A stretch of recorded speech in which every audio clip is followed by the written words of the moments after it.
नमस्कार दोस्तों, मेरा नाम है प्रदीप चौहान। बात समझनी है तो पूरी सुननी होगी। नहीं करेंगे। अभी वो निर्णय हो गया है पार्टी में। चंचल सिंह जी का राघोपुर से करने के बाद तो आप कॉन्टेस्ट नहीं कर रहे हैं? नहीं कर रहे हैं। पार्टी ने निर्णय लिया है कि मेरे पास पहले से जो काम है इसी को अगर मैं पूरी तरीके से कर लूं तो काफ़ी है। तो अगर मैं चुनाव लड़ने जाऊंगा तो 2-4-5 दिन जो नुकसान होगा उससे जनसुराज के कई प्रत्याशियों को नुकसान हो सकता है। इसलिए पार्टी लार्जर पार्टी हित में मुझे जिम्मेवारी दी गई है कि जो मैं काम कर रहा हूँ ये काम करता रहूँ। एंड आप कॉन्टेस्ट नहीं करेंगे बट पार्टी को एक सपोर्ट बिल्कुल, जो कर रहे हैं अभी जो काम कर रहे हैं वो कर। जी हाँ दोस्तों, ये वही प्रशांत किशोर है जो पिछले 1 महीने से गोदी मीडिया की आंखों का तारा बने हुए थे, जो पिछले 1 महीने से बिहार की राजनीति में भूचाल लाने का दावा कर रहे थे। ये वही प्रशांत किशोर है जिसके बारे में गोदी मीडिया बढ़ चढ़ कर कह रही थी ये है किंग मेकर, बिहार का किंग मेकर। ये वही प्रशांत किशोर है जिनके सहारे बीजेपी इस बार बिहार में बहुत बड़े बड़े सपने देख रही थी। ये वही प्रशांत किशोर है जिनके ज़रिए बीजेपी को लग रहा था महागठबंधन के वोट काटने में बहुत ज़बरदस्त रोल प्ले करेंगे। और ये वही प्रशांत किशोर है जिनके सहारे बीजेपी नीतीश कुमार को निपटाने की कोशिश कर रही थी। इसलिए प्रशांत किशोर को बाकायदा आरजेडी, कांग्रेस और नीतीश पर निशाना साधने की जिम्मेदारी दी थी। और बीजेपी को ये उम्मीद थी कि वो खुद इतनी सीटें जीतेगी और जो थोड़ी बहुत कमी बचेगी वो प्रशांत किशोर जीत लेंगे और दोनों मिलके सरकार बनाएंगे। नीतीश कुमार को हमारी शर्तों पे हमारे साथ रहना होगा, ठीक। अगर नहीं रहना होगा तो पार्टी तोड़ देंगे, बचे खुची पार्टी लेकर नीतीश साइड हो जाए, क्या फ़र्क पड़ता है। ये सारी प्लानिंग बीजेपी की थी।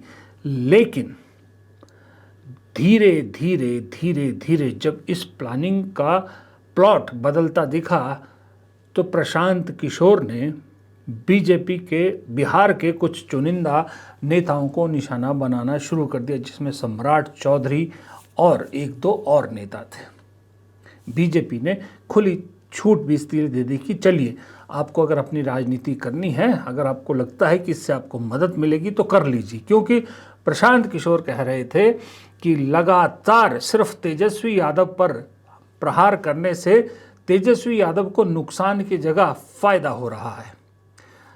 ध्यान से देखिए ज़रा, अपने दिमाग पर जोर डालिए। प्रशांत किशोर ने बीजेपी पर हमला कब शुरू किया?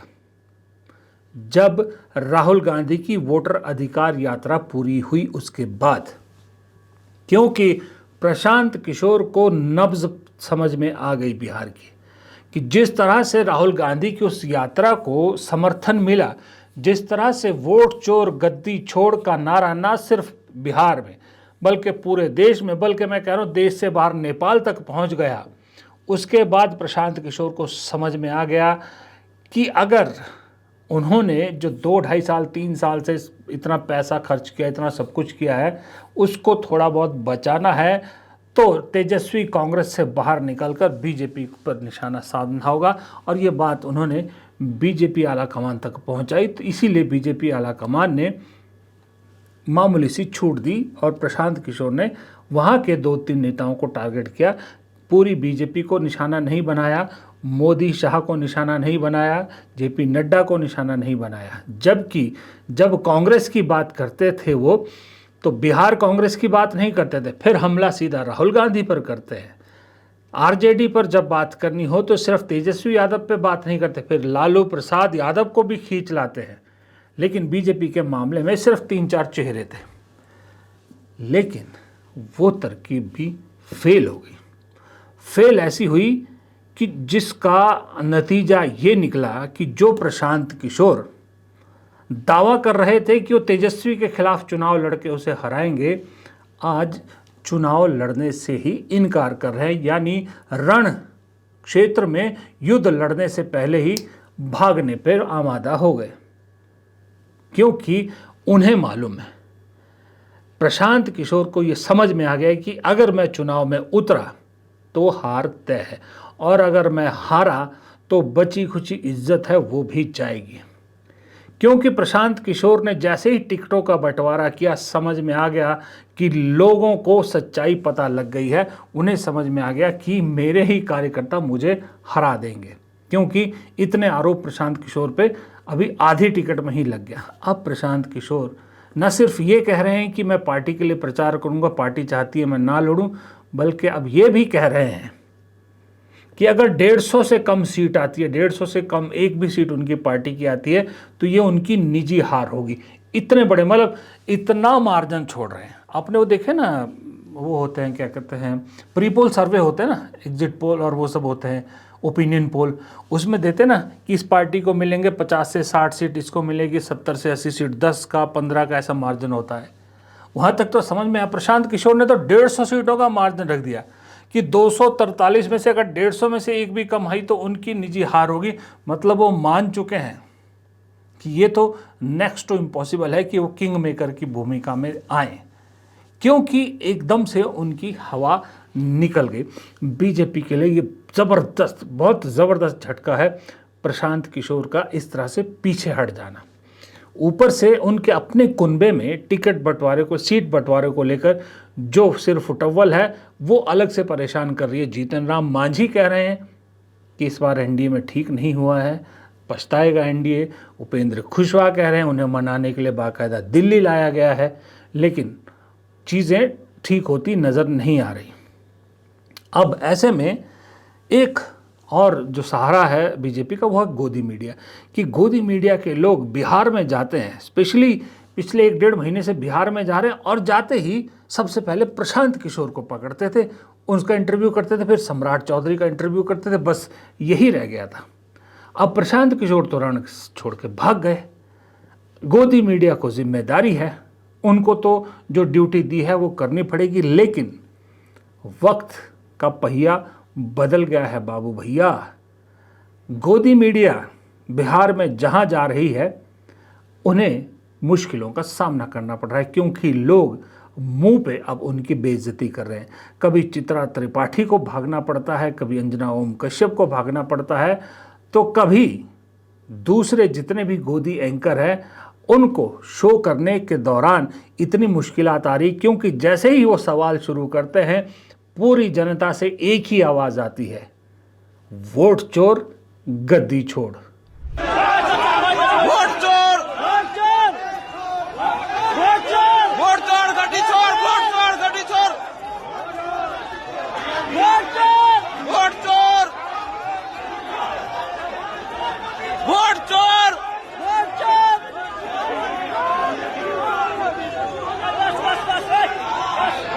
वोट चोर,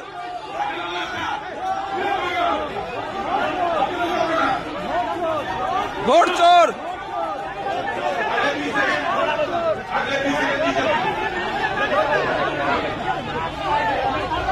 ये तो झलक है अभी नामांकन होने के बाद देखिए जब फुल फ्लज प्रचार चलेगा तो बिहार क्या क्या रंग दिखाएगा। तेजस्वी यादव ने आज अपना नॉमिनेशन फाइल कर दिया। हालांकि महागठबंधन में अभी तक टिकट फाइनलाइज नहीं हुए, लेकिन उन्होंने अपना नामांकन भर दिया, और भरते ही सार जाहिर सी बात है नीतीश और बीजेपी दोनों पर निशाना तो साधना ही था। की सरकार एक इंजन भ्रष्टाचार में तो दूसरा इंजन अपराध में है, और बिहार की जनता इस बार बदलाव चाहती है, और इस बार बदलाव तय है। लोग, मोदी जी गुजरात में फैक्ट्री लगवाते हैं, विक्ट्री चाहिए बिहार में। अब बिहार की जनता हर किस नहीं देखेगी। अब जनता दल यूनाइटेड नीतीश कुमार जी नहीं चला रहे, बल्कि ललन सिंह चला रहे हैं।